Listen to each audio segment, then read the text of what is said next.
Nadia, I am happy for you. Congratulations. I hope you win the first prize in the school's competition. Thank you. Wish me luck. Of course. Good luck. Good morning, ma'am. Do you like to eat carrots and grapes?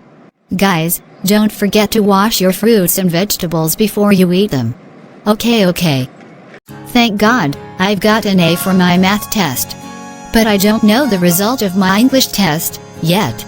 Congratulations on the result of your math test. I hope you get an A for the English test, too. Sidi, wish me luck. I will take part in a bike race to celebrate the Independence Day. Sure. Good luck. I hope you win the race. The vice principal said that I met all requirements to run for the OSIS chairman. I'm happy for you. I hope you will be our next OSIS chairman. Adan, I will get a scholarship for the government to finish my school. Congratulations. I wish you all the best with your studies.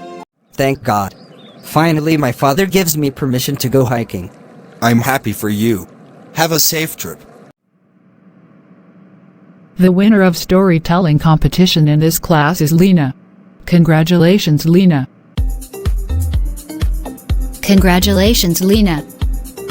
Congratulations, Lena. Thank you, ma'am. Thank you, everybody. Good morning, everybody. How are you? Good morning. I am fine, thanks. Good morning. Sorry I have to go to the class now. See you tomorrow. See you. Take care.